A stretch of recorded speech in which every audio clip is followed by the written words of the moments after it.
Hello, Earth Signs, Taurus, Virgo, Capricorn. Ito yung timeless reading para sa inyo. Timeless love reading. So, wala po expiration ito. Hindi ko po nilagyan ng specific date. Kaya kung kailan nyo ito makita, no? Doesn't matter kahit next year, next 2 years pa. Okay? So, pwedeng tumugma, pwedeng hindi. Since ito ay collective reading lamang, hindi ito personal reading. Kaya hindi talaga ito sasakto sa inyo. Keep in mind, no? And kung hindi po kayo nakaka-subscribe, please don't forget to subscribe dito sa aking YouTube channel. Paki-like and follow na rin po yung aking Facebook page, Instagram, and TikTok. At yung mga gusto ng personal reading, mag-send lang kayong private message sa aking FB page. Yung link at details na kailangan nyo nakalagay sa description below. Kunin na natin yung overall energy ng connection ninyo or relationship ninyo right now nitong person na to. Earth signs, Taurus, Virgo, and Capricorn. Unworthy. You're a better person than I am. So, may aminado rito. Parang, ito yung overall team, ha? Yung overall energy ng connection ninyo ngayon. So, merong feeling dito na hindi siya karapat-dapat para sa iyo. No, aminado. Aminado tong person na to. No, it could be na may mga pagkukulang siya or guilt, no. Alam niya na hindi mo siya deserve. No, pwedeng may mali, pwedeng may kulang sa kanya. And alam naman niya. No, parang nagkaroon kayo ng pagtatalo.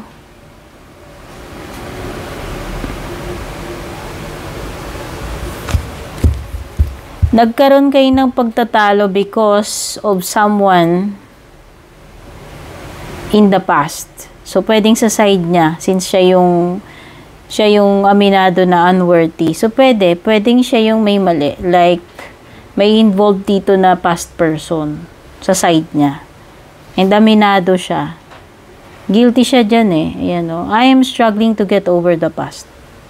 So, pwedeng hindi pa niya totally na let go yung past person niya. Kaya yun yung naging issue ngayon dito sa inyo. No?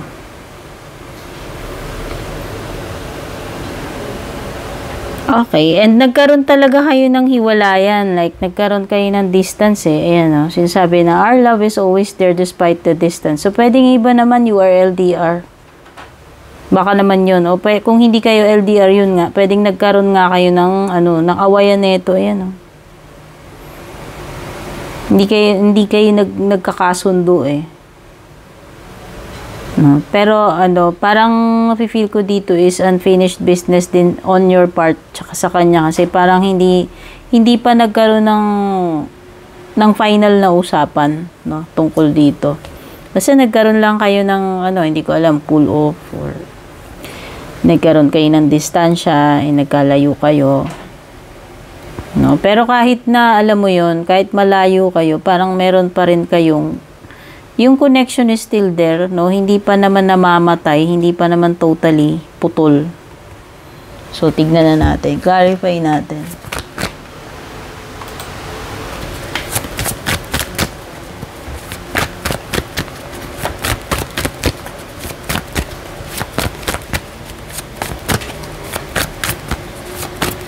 So, meron din binabanggit about forgiveness. So, hindi ko alam kung mapapatawad mo pa ba tong person na to after knowing na, yun nga, na parang connected, alam mo yun, parang connected pa rin siya dun sa past person niya. Oo. You have competition. You have the 5 of Wands. Meron ka nga talagang kakompetensya dito sa person na to. Pwedeng kaagaw mo pa rin yung past person. Ang saklap nun, diba? Kasi, ewan ko kung matagal mo na bang nararamdaman ito or nakutuban or may idea ka or ngayon lang o biglaan lang sa'yo. No? So, yan eh. Pwedeng, syempre,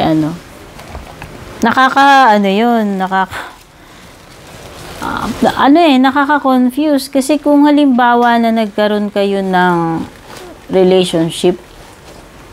Tapos ang issue ninyo, yung palang past person niya. So, it could be na ginawa ka niya or naging kayo ng hindi pa siya nakaka-get over dun sa past person niya. Yun lang naman yun eh. Pero lang kung pasaway yung past person niya na yun yung gumawa ng way para makapasok dito sa relationship niyo para manggulo kahit natapos na sila. Pero just the same, kahit na ganun, kung inalaw nitong person mo na pumasok itong person na to kahit tapos na siya, past person na yun eh.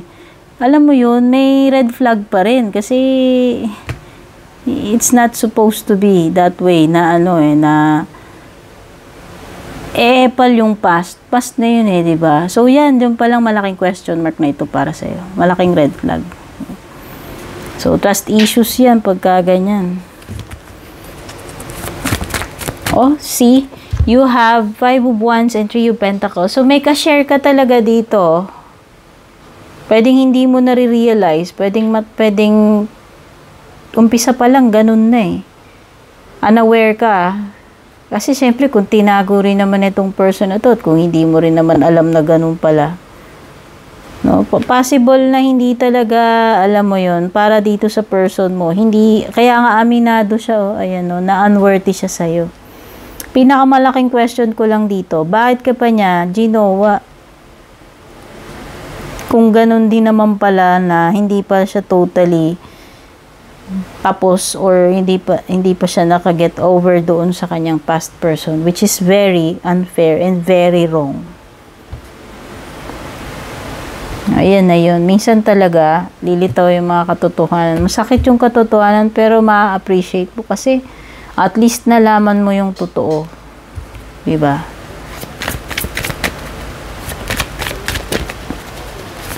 It's God's way of, parang nililigtas ka niya or tinatanggal ka niya doon sa hindi mo deserve.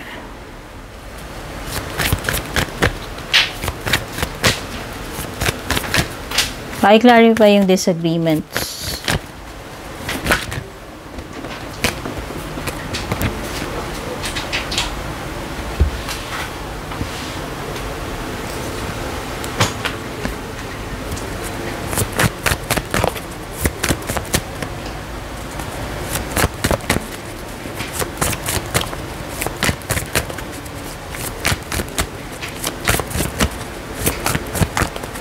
Alam mo, nakikita ko dito,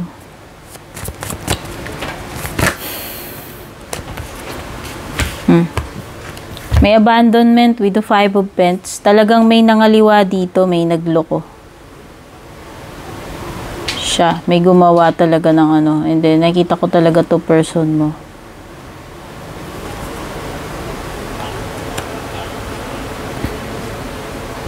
Kakaroon na kayo ng disagreements talaga kasi alam mo yun, hindi naman pwedeng mamangka sa dalawang ilog eh. Meron at merong masasacrifice, meron at merong lilitaw at lilitaw din yung ebidensya. No? Hindi ka pwedeng maging loyal sa dalawang tao. Ayan, no? Nakikita ko dito is meron pa rin talaga silang connection nun. Ayan talaga yung pagmumulan ng problema ninyo, ng disagreement sa inyong dalawa. Oh.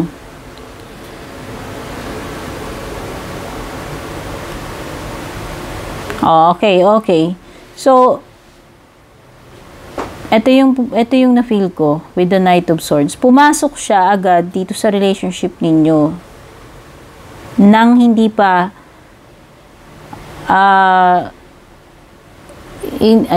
nang meron pa siyang unfinished business doon sa other persons, sa past person niya. So, yun yung maliwanag naman sa akin na pumapasok sa akin with the Knight of Swords. And then,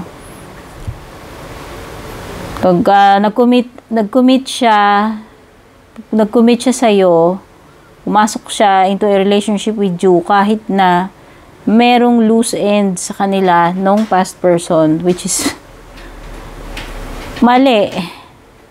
'Di ba? why would you enter commitment nang hindi ka pa tapos totally healed or recovered or hindi ka pa nakaka-let go, nakaka-move on dun sa past person mo. Kasi pwedeng yun pwedeng maging pagmumulan talaga. Diba? At saka paano ka nakasure na love talaga to nararamdaman mo dito sa pinasok mong bago nang hindi ka pa totally nakaka-get over dun sa past person mo? No, actually, naisip ko pwedeng ginagamit lang niyang panakip butas itong bagong relationship na pinasok niya, which is yung relationship ninyo. Kasi ewan ko, yun, ginawa mo lang ba tong pumasok ka dito sa relationship na to siya, ha? I'm talking about your person. Pumasok ba siya dito sa relationship ninyo, ginawa ka niya para lang makalimutan niya yung past?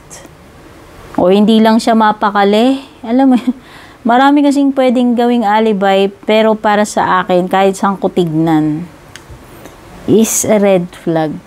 Lalo na kung hindi siya naging honest sa'yo, hindi niya sinabi. Siyempre, kung sasabihin niya, anong magiging reaction mo? Gugustuhin mo pa bang sagutin yung person kung o pumasok sa ganong relationship na alam mo na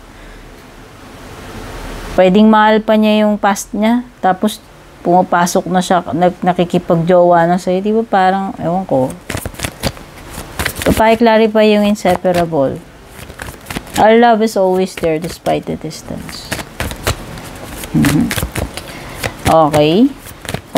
May nasense ako. Alam mo, baka nga kahit na kayo, yung love nila pwedeng hindi pa namatay during etong relationship nyong dalawa. So, yun yung masakit. Pwedeng isa to sa masakit na katotohanan. Okay?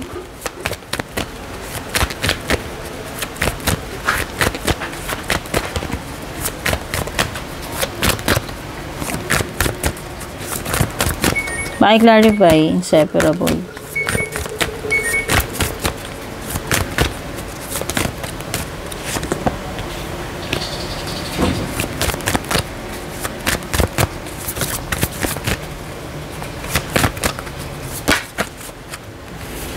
Parehong one's energy. So, may strong energy ng fire sign. Okay. So, pwedeng may mas bata dito. Di ko alam kung yung other person ba, yung other person or yung third party or yung past person niya is someone who is younger. Basta meron kasi ditong younger na person. Okay, nakikita ko talaga that there is still a strong connection between your person at saka yung past person. You cannot deny. Tignan mo to. They are on the same page. Si Knight of Wands at saka si Page of Wands. Actually, magkaharap pa sila. So, there is still passion na hindi namatay between your person tsaka sa past person niya kahit na naging kayo nito ni person mo. So, merong flame. Yan. May flame sa kanilang dalawa na hindi na namatay and ngayon ay narikindle. So, kaya kayo ngayon na may nagkagulo. Kayo yung, syempre, kung parang mas connected siya dun sa other person na yun, sa past person niya, most likely, siya yung pipiliin, hindi ikaw. Kaya yung relationship nyo, yung na-sacrifice. Okay? So, yun yung nasisense kong energies dito. Okay, Earth signs, ito yung timeless love reading mo. Don't forget to like and share. Don't forget to subscribe. Take care and God bless.